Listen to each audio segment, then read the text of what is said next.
Any conversation surrounding independence when it comes to Trinidad and Tobago is made even more interesting when it comes to talking specifically Tobago. Over the last 60 years, there's a raging debate as to whether Trinidad has helped Tobago progress in its endeavors or whether Trinidad has actually stunted Scarborough's development. My guest this week is a great advocate for greater autonomy when it comes to Tobago. However, achieving that autonomy has been a political hurdle for leaders both in Port of Spain and in Scarborough. My guest this week has been reflecting on 6 decades of independence for Tobago, and she shares her thoughts with me today. My guest this week is IDA political leader, Dr. Denise Tsoiafatt Angus.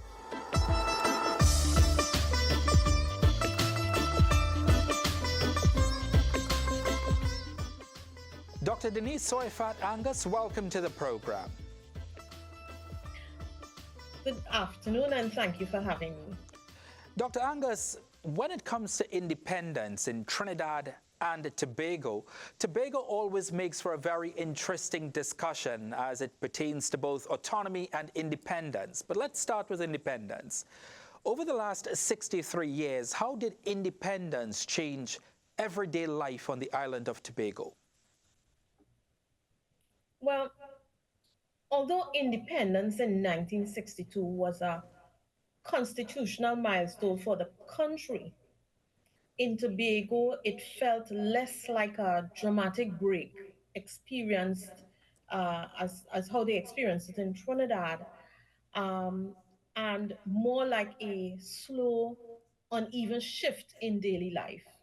I mean, yes, pride rose across the island, but real decision making still sat far away from us. And so we consider that the tangible change for us in Tobago really began only in 1980 when Tobago regained a dedicated local institution in the Tobago House of Assembly, later strengthened in 1996. I mean, that gave us the greater ability to push for doing things on the island in a faster way. But though we have had that, the progress has been inconsistent. And we can't forget that shortly after independence in 1962, we ended up with Flora in 1963. And that devastated our Tobago agricultural sector, destroyed homes, and tore families apart. I mean, many fathers left for Trinidad um, to, or further afield to even earn a living, often never returning, while mothers were forced to go to the market and hustle for survival. So those were some serious changes. And even though we had a new governance structure given, independence that we had just gotten, it focused on an immediate rescue, but it left Tobago largely on its own for long-term recovery. And in many ways, the island is still attempting to recover. That's an Um, interesting point you make, Dr. Angus. You talk about 1980, you talk about 1996. I'll come back to that in a minute. But first, I want to ask you, are you saying that Tobagonians didn't really feel included in the independence movement? yeah, I mean, there was, like I said, there was some pride, but remember, most of it happened in Trinidad. You just had some pride. Yes, people felt that we were moving forward, but the true impact on what moving forward looked like did not really reach our shores as we expected. Interesting. You mentioned 1980, you mentioned 1996, and now we're in 2005, almost 30 years later. And Tobagonians feel, Dr. Angus, that it is now time to strengthen that autonomy even more than 1980 and 1996 now. Absolutely.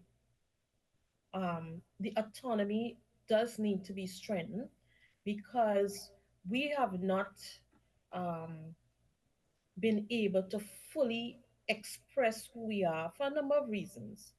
We had limited autonomy in terms of not being able to, excuse me, make laws for ourselves. We had narrow fiscal powers, and we also had uh, a, a, an institutional arrangement that has not fostered inclusion of the people. So it has given us a type of dictatorial type of governance structure where the executive council, and as we see now, the executive council, nobody can say anything really to impact any of the votes in there. So they get to do whatever they want without the true involvement of the people. And that, to some extent, has not been able to allow us to develop in a fast way that we should have. That's a really interesting perspective on Tobago from Tobagonians. Since 1962, how has the political relationship between Tobago leaders and Trinidadian leaders evolved in the last 63 years? Well, we can look at it in a few phases where you have 1962 to 1979, you had authority that pretty much remains centralized and limited to the executive. I mean, you still have it that way now, but it was such to the extent that it triggered the Black Power movement, where the people felt that they were so distant that you had the evolution of the Black Power movement. And to date is probably the most unifying movement that we have had between the islands. And then, of course, in 1980, you have the Tobago House of Assembly was created. Then in 1996, it was further strengthened constitutionally and being constitutionally entrenched with greater autonomy. I mean, yes, these were important gains, but politically, Tobago's voice has still not been matched by the economic transformation, regardless of the machinations of different political parties in administration in Trinidad and alliances of convenience, because we had a number of collaborations over the years, and or even having political parties in Trinidad the same as in Tobago, without the mindset that the two islands are critical for the development of the country as a whole. Tobago has faced some growth, but growth without development. And what do I mean by that? Essentially, it means that yes, maybe we had an increase in the national GDP, um, but the people are not feeling the benefits of it. And that is how you know that development is not taking place, when the people are not feeling it. And so, in the next evolution in our relationship, it must be that Tobago is involved from the start in any policies that are being made at the national level. So it's not just policies made and then handed down. And then we have to think, oh my gosh, we forgot to add this because of Tobago's uniqueness. Okay? The mindset has to shift to accept that Tobago's development is in the interest of Trinidad and Tobago's developmental future. I mean, we can't continue to carry an individual as a dependent for all the days of their life. And we have to start from the level of actually national policy making. I mean, I want to draw reference to the recent decision not to have the Independence Day parade. And could we have had it in Tobago and not in Trinidad? We understand maybe you had threats or whatever. But again, were those decisions made? The decision was made and then just handed down to Tobago. And so we have to begin looking at policies from a national level. When you think a national level, you're including both Tobago and Trinidad in discussing those policies from the start and ensuring that when you're rolling it out, it could roll out seamlessly between the two islands. I want to pick you up on a point that you just made as you bring in the military parade. What role, historically, has the Tobago House of Assembly played in shaping the independence experience of Tobagonians? Well, that is where the Tobago House of Assembly was able to bring the experience into the Tobago space by hosting the Independence Parade in Tobago alongside the Independence Day Parade that will be held in Trinidad normally.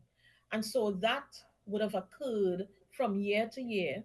And in fact, notices went out from the Office of the Chief Secretary to to advise people that practice was beginning and to please um, can they accommodate the noise of the practice because they were practicing for Independence Day parade. And then soon after that we heard, okay, no parade in Tobago, and we ask ourselves, okay, there are threats in Trinidad, or we have heard of the threats in Trinidad. Does that apply to Tobago? Or could we have had the experience still in Tobago um, of the parade? I do And want to ask you, but please before we go complete your there, point and then I have a yeah, very important question for you. yeah, the chief secretary's reasoning was that there was not that Tobago is not responsible for national security matters. And yes, according to the sixth schedule, Tobago shall not be responsible for national security matters. However, the chief secretary took upon himself to start a Tobago Security Committee, calling all of the persons who is not responsible for to a table to determine how you address crime in Tobago. And that goes against the grain of being responsible, or that you should not be responsible. So if you have gone to that extent, I could not see why he could not have continued to have the parade in Tobago, because you've already ventured into those waters and precedence has been set that you're getting your foot into national security business, all along. Let's also focus on the challenges that Tobago has faced. What are some of the challenges that Tobago has faced and really hasn't been able to solve since independence? What are some of those issues that continue today that were around 6 decades ago? Let's, I mean, there's probably one of the largest ones is the air bridge and the sea bridge all the time, and I don't know what it would take to have it be something that we have had solved. We are running a tourism product in Tobago, one that, yes, has been dwindling and declining, and we definitely need to take another look at it as to what really we mean by tourism, or what is going to be our niche market on the island. But when persons are attempting to come to Tobago, it is a nightmare. Unless you have a direct flight coming to Tobago, you then have to go to Trinidad and depend on the connectivity between Trinidad and Tobago, and it has not been working for generations over time. And I don't know why we cannot just get it right. Um, I often say sometimes I feel like Tobago is an appendage, and that extra, sixth finger that you feel don't really have any use. You just have it on your hand. And it is unfortunate that we continue to live that experience um, year after year. So There are I would say that Trinidadians, Dr. is the, Angus, there are Trinidadians, and I'm sure there are Tobagonians as well, who are concerned that even if Tobago has the autonomy that it desires, or even, let's just use the word independence that it desires, then how is Tobago going to survive in a world that requires money, large sums of money to stay afloat? How do you address those concerns? And I ask you that you're also a political leader. yes, and I have a challenge with saying that we actually going for independence because, you know, independence for Tobago often raises the question of secession. And from our recent consultations, the majority of Tobagonians are not advocating for secession at this time. What they want is the right to determine their own destiny within the framework of the Twin Island Republic. They want a greater say in decisions and to feel that their vote actually counts because too often they believe everything is decided in Trinidad, even when Tobago sends representatives to Parliament, and independence is not just a Tobago decision. It's going to have to be also national consensus. The So if you relationship, the relationship between Port of Spain and Scarborough has been through some very turbulent times of late. I might even venture to say that it got very bad and now it's a little bit better. Do you foresee in certainly my lifetime that Tobago may want independence as opposed to just autonomy? I know it's a big question, but do you foresee that such a seismic shift could occur? that Tobago would want independence, Yeah, to go on its own. it depends on that relationship. If Tobago continues to have a lot of these ongoing challenges and we are not seeming to go anywhere, I would think that our younger people would at some point say, this, according in their language, this not making any sense, you know? And so they may very well decide that, hey, we want to go our own way. And, you know, of course, it's not something that you want to do from up front. But if people are feeling that they are forced into that situation, they may very well go ahead with it. However, I don't think is something that we should fear, right? I think together, if we work together, we can be complementary in seeing the growth, the overall growth of the whole country. Because let us not forget, the country is in a current decline right now economically. Okay, and Tobago can play a big part in assisting with that turnaround. In fact, if we look at places like St. Kitts and Nevis, which are smaller islands or smaller countries to Trinidad and Tobago as a country, but they are doing exceedingly much better economically and in development than even the whole country of Trinidad and Tobago that has oil and gas. Okay? So clearly, oil and gas is not the only answer to us. We also feel that there are some ways that we can package our tourism product to get better opportunities in earning for ourselves. So, um, it is about us working together, but if we continue not to be able to work together for us to understand that we both bring something to the table. Not because the island is smaller does not mean that we cannot make a meaningful contribution.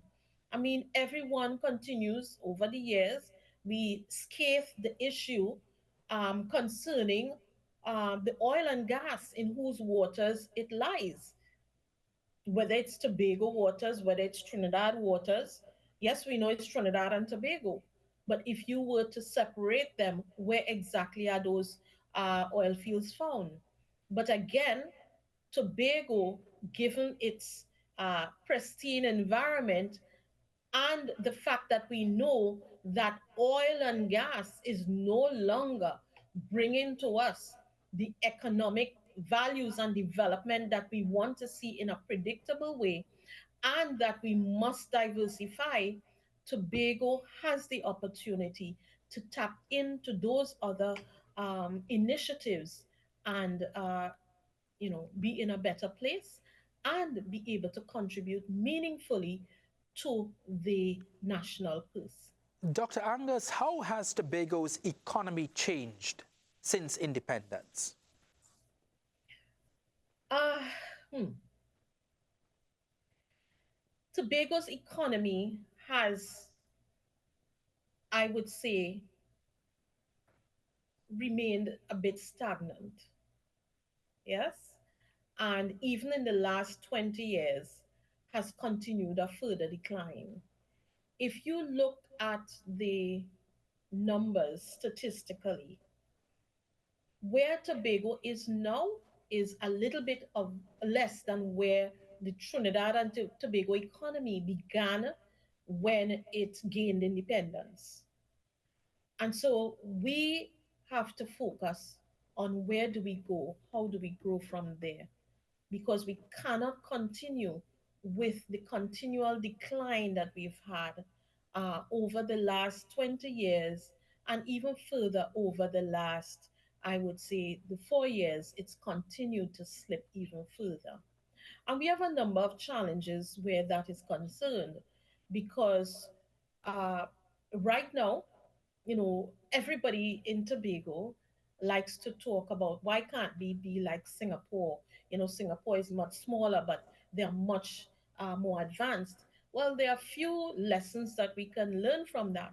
I mean, whereas in Tobago, our um, education rate in Tobago continues to fail, where you have 68% of the persons coming out who are undereducated. And then in the current workforce in Tobago, we only have 15% who have stayed, who have a tertiary education background. When you look at Singapore, Singapore has a 43% tertiary education workforce that drives their development. So if we want to get to that point, it means we have to move from the 15.7% tertiary education into close to 40% to really drive the development on the island. Now, that can be done in a number of ways. You can do it by having a hybrid where you have your young people, you're pushing them towards that, but you also have young people who are coming in who already have that and can work together in terms of ensuring that you begin to have that workforce that can drive the development on the island and in the meantime continue to lift the standard of the education system that we have to meet the needs of our own people. Currently, the education system is not only failing those in Tobago, but also failing those in Trinidad because whilst Tobago has a 68% undereducated, those who are coming out who are undereducated, Trinidad is at 58%. So yes, it's a 10 digit gap, but still we have some challenges in the country that needs to be dealt with.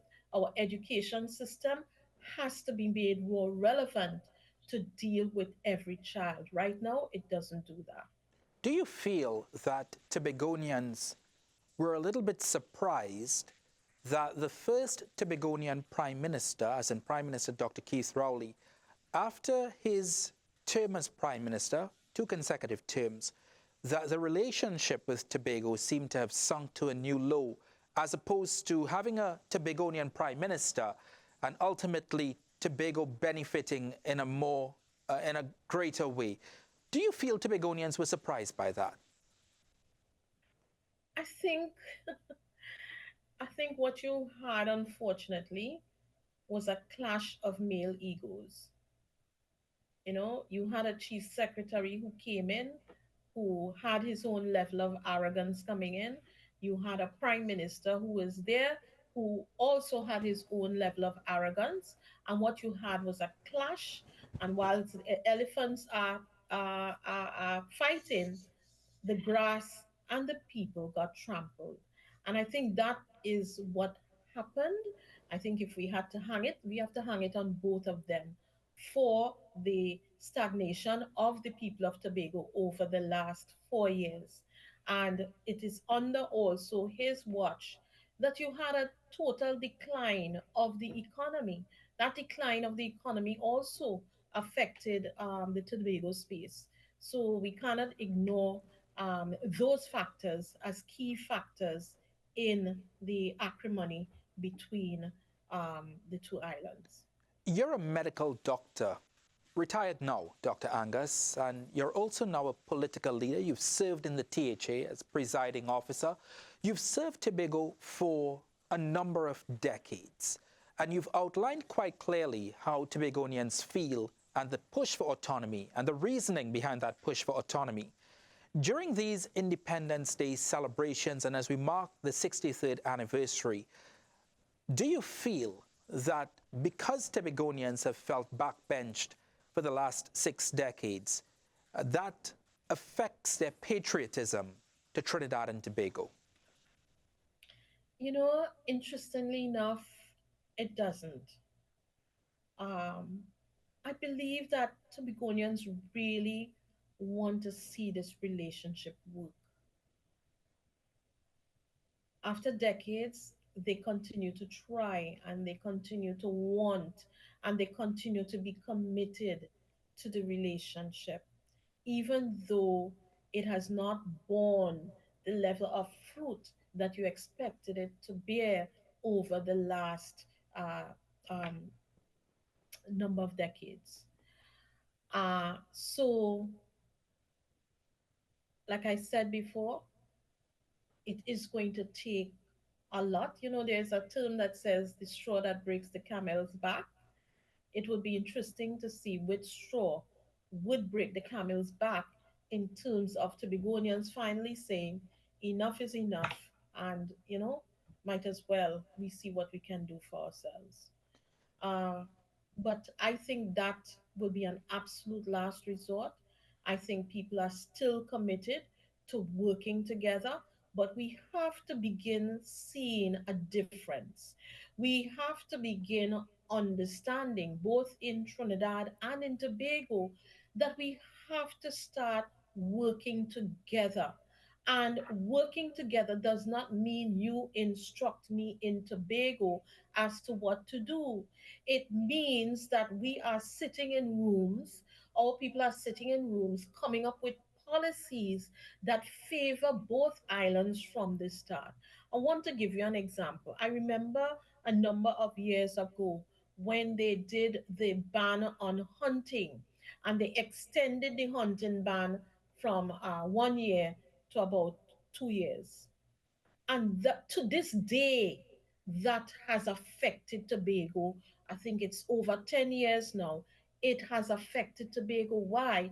Because the wildlife in Trinidad is far different from the wildlife in Tobago.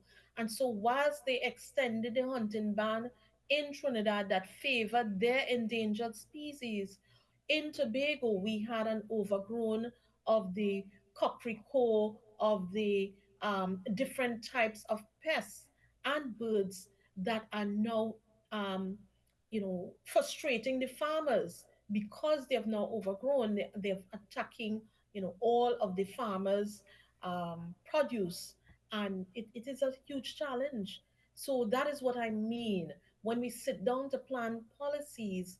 That if we sat together, if they had Tobago and Trinidad sitting at that table together planning that policy, then they would know that they had to have a separate caveat for the Tobago space because the wildlife is different in both places. Dr. Denise Tsoiafatt Angus, thank you for your service to our nation and thank you very much for making yourself available to talk to me. Thank you so much for having me, and let me take this time to wish the nation a happy Independence Day. Yes, we are not experiencing a parade, but perhaps prayers for the country, prayers for us as individuals and collectively in ensuring a better Trinidad and Tobago is what we need right now. And therefore, I urge us all to spend some time on that day to be in prayer for our island and the country. Thank you, Dr. Angus.